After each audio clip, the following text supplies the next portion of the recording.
السلام علیکم ورحمۃ اللہ وبرکاتہ رب اشرح لی صدری ویسر لی امری واحلل عقدۃ من لسانی یفقہوا قولی ربنا زدنا علما اللہم فقہنا فی الدین اللہم ارنا الحق حقا وارزقنا اتباعہ وارنا الباطل باطلا وارزقنا اجتنابہ۔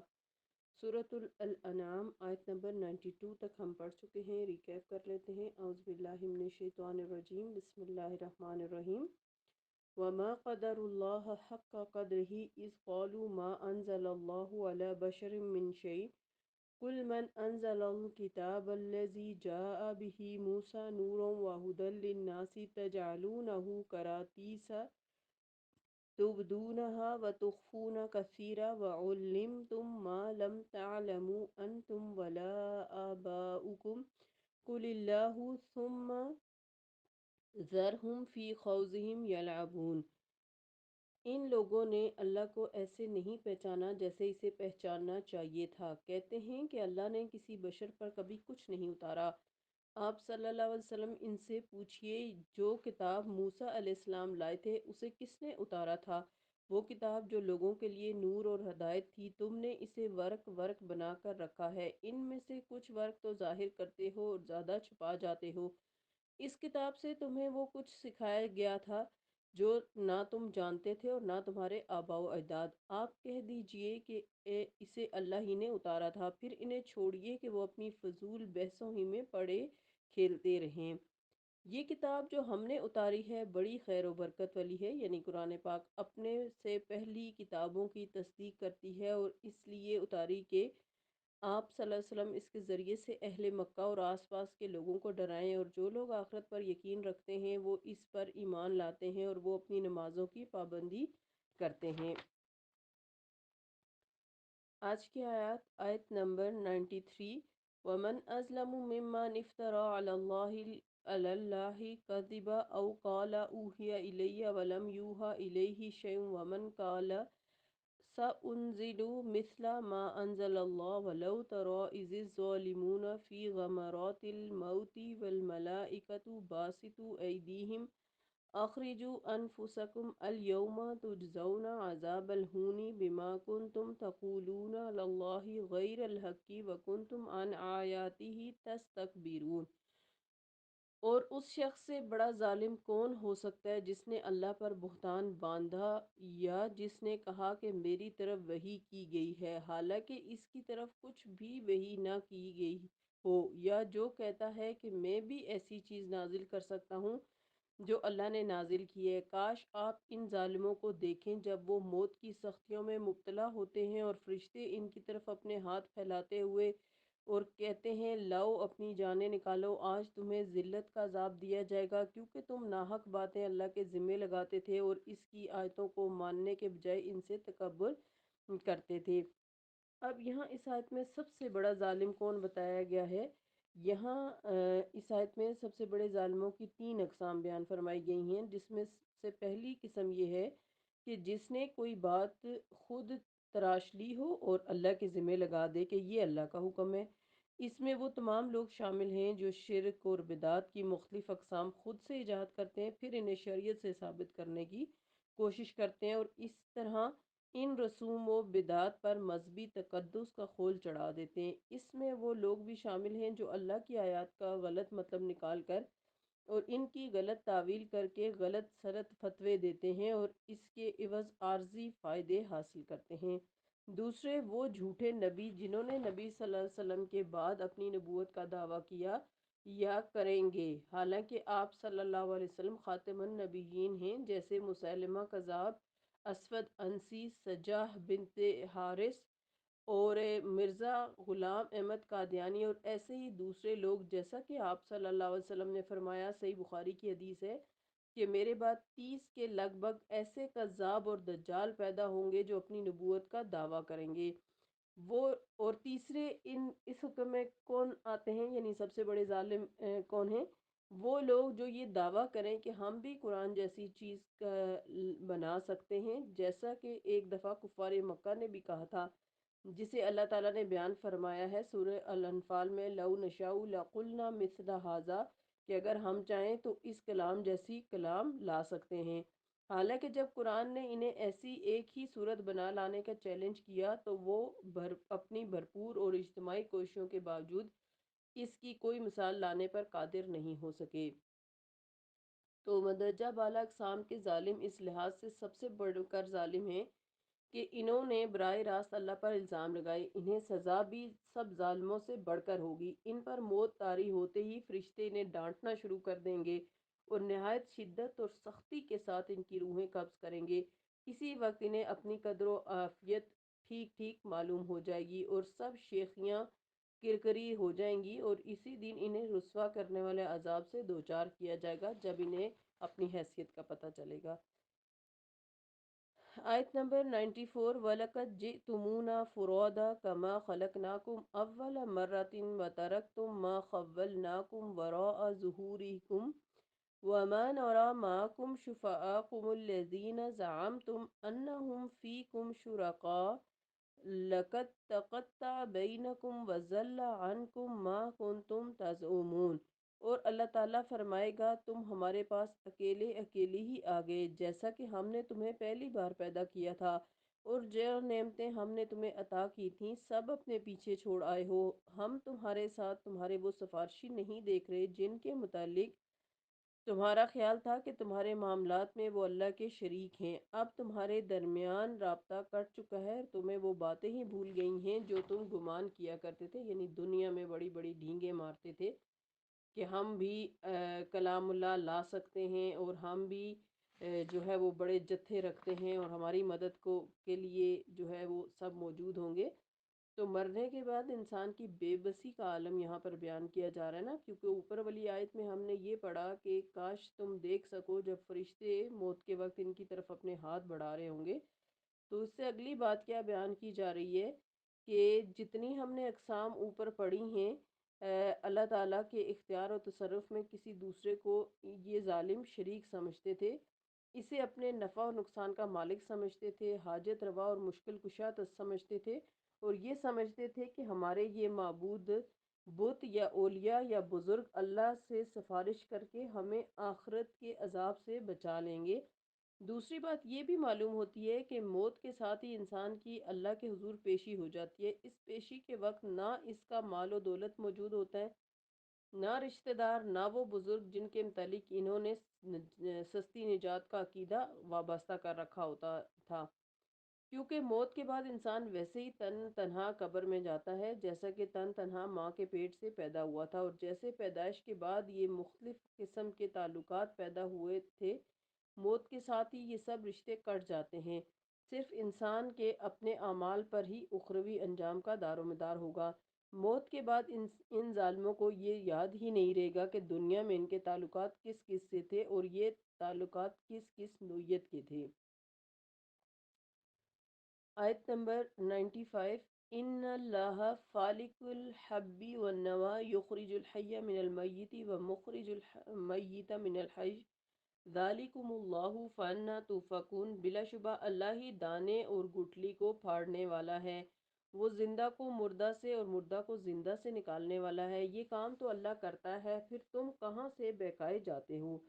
تو یہاں پر نباتات کی رویدگی میں اللہ کی قدرتیں ہمیں دیکھنی چاہیے۔ یہ اللہ کے خالق اور مالک اور قادر اور مطلق ہونے کی ایک بہت بڑی دلیل ہے کہ وہ ہر قسم کے غلوں کے دانوں یا بیج کو اور ہر قسم کے پھلوں کی گٹلیوں کو پھاڑنے والا ہے۔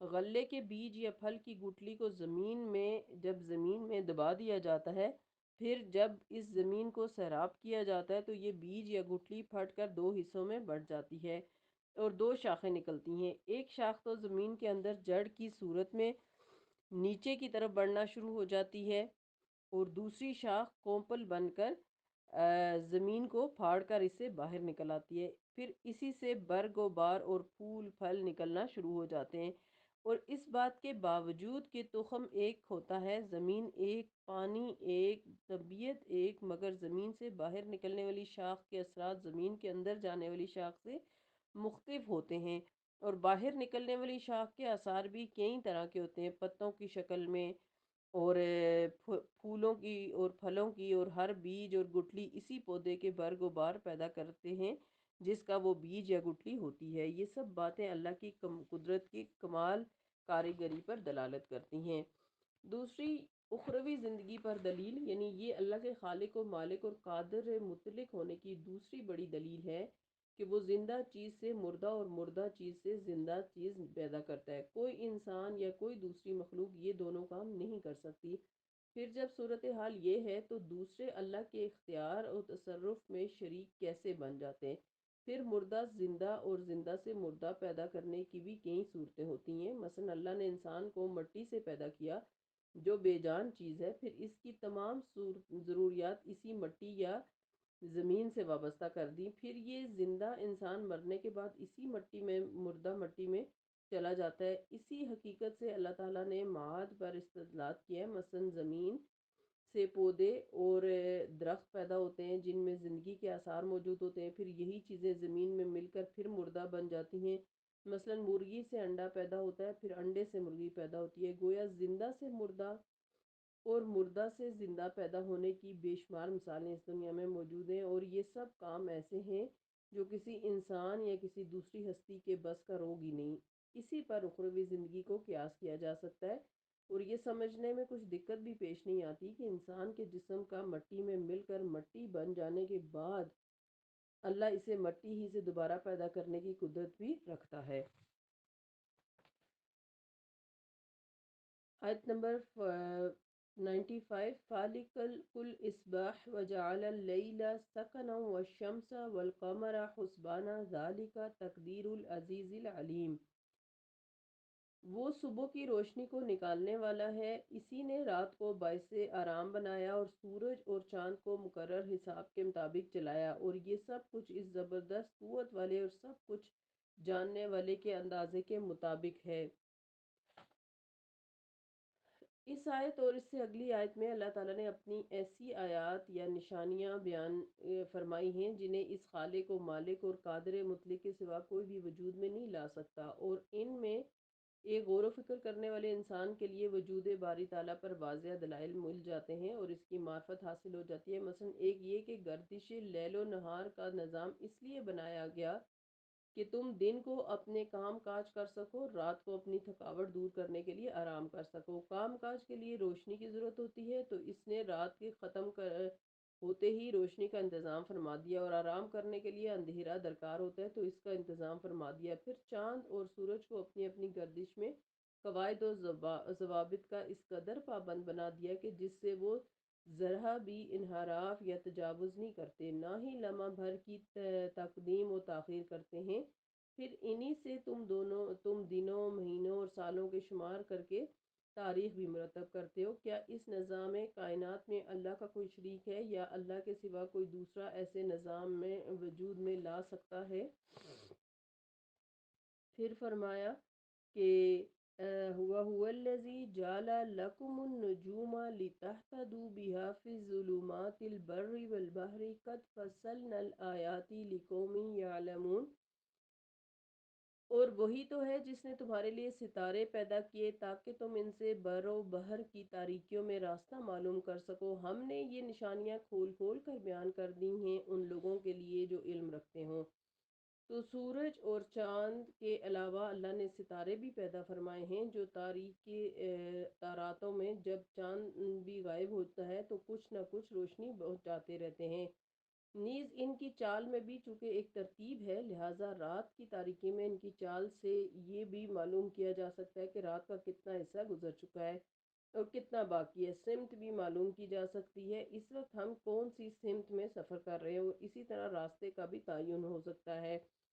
اور یہ فوائد جیسے خشکی پر حاصل ہوتے ہیں ویسے ہی سمندری سفر میں بھی حاصل ہوتے ہیں۔ ستاروں کی پیدائش اور ان کی مقررہ چال اور ان سے انسانوں کے لیے ایسے فوائد کا حصول بھی اللہ کی ذات اور اس کی قدرت کی نشانیاں ہیں، کیونکہ اس کے بغیر نہ کوئی ستارے پیدا کر سکتا ہے، نہ ہی مقرر چال کا پابند بنا سکتا ہے، اور ان سے مذکور فوائد حاصل ہوں اور جو لوگ غور و فکر کرنے والے ہیں انہیں ان سے اللہ کی معرفت بھی حاصل ہو جاتی ہے۔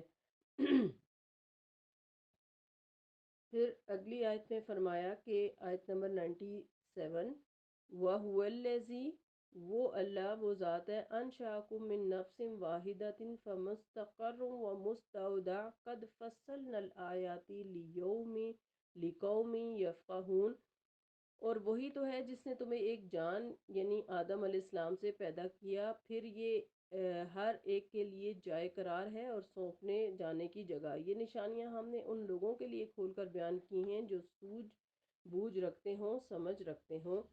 یعنی وجود باری تعالیٰ پر یہاں پر دلائل دیے جا رہے ہیں کہ سیدنا آدم علیہ السلام کو مٹی سے پیدا کی کر کے اس میں اپنی روح میں سے پھونکا تو اس میں عقل، قوت، تمیز اور ارادہ اختیار پیدا کیا جو دوسرے جانداروں اور جانوروں میں نہیں پایا جاتا۔ پھر اسی سے اس کا جوڑا پیدا کیا، پھر تناسل اور توالد کے ذریعے سے لا تعداد مرد اور عورت پیدا کر دیے گئے۔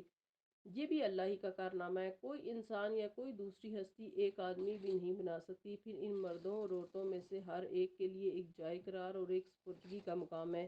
اکثر علماء کے خیال کے مطابق جائے قرار سے مراد روئے زمین پر اس کی زندگی کی مدت، اور مستعودہ سپردگی کے مقام سے مراد اس کی قبر ہے یا وہ جگہ جہاں سے مرنے کے بعد ٹھکانے لگایا جاتا ہے۔ یہ دونوں باتیں اٹل حقیقت ہونے کے باوجود کسی کو معلوم نہیں کہ وہ روئے زمین پر کتنا عرصہ رہے گا اور کہاں اور کب مرے گا اور کہاں وہ دفن ہوگا۔ بعض علماء کے نزدیک ان سے مراد زندگی موت کے چاروں مراحل ہیں۔ ایک مرحلہ اگر مستقر ہے تو دوسرا مرحلہ اس کا مستعودہ ہے، یعنی اس کے ٹھکانہ رہنے کا، اور پھر واپس سپرد ہونے کی جگہ مراد ہے۔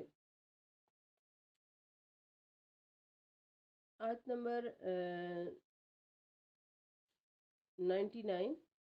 وَهُوَ الَّذِي أَنزَلَ مِنَ السَّمَاءِ مَاءً فَأَخْرَجْنَا بِهِ نَبَاتَ كُلِّ شَيْءٍ فَأَخْرَجْنَا مِنْهُ خَضِرًا نُخْرِجُ مِنْهُ حَبًّا مُتَرَاكِبًا وَمِنَ النَّخْلِ مِنْ طَلْعِهَا كِنْوَانٌ دَانِيَةٌ وَجَنَّاتٍ مِنْ أَعْنَابٍ وَالزَّيْتُونِ وَالرُّمَّانَ مُتَشَابِهًا وَغَيْرَ مُتَشَابِهٍ انظُرُوا إِلَى ثَمَرِهِ إِذَا أَثْمَرَ وَيَنْعِهِ إِنَّ فِي ذَلِكَ لَآيَاتٍ لِقَوْمٍ يُؤْمِنُونَ۔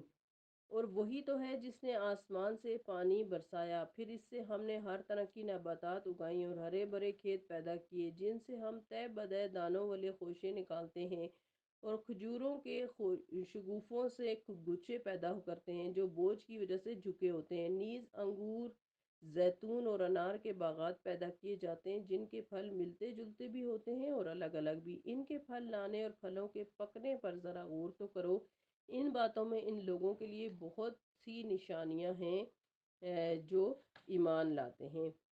تو یعنی زمین بھی ایک اور اس پر برسنے والا پانی بھی ایک جیسا، لیکن زمین سے پیدا ہونے والے نباتات، پھلوں کے درختوں میں سے ہر ایک کے پھل پر غور و فکر کرو۔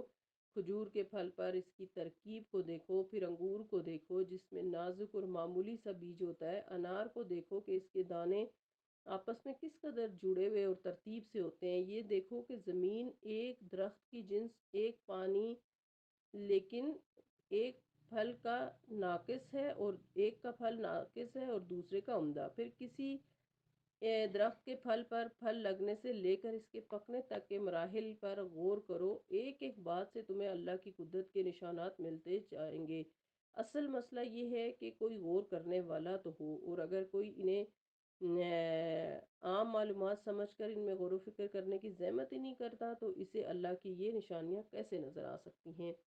آیت نمبر 100۔ وَجَعَلُوا لِلَّهِ شُرَكَاءَ الْجِنَّ وَخَلَقَهُمْ وَخَرَقُوا لَهُ بَنِينَ وَبَنَاتٍ بِغَيْرِ عِلْمٍ سُبْحَانَهُ وَتَعَالَى عَمَّا يَصِفُونَ۔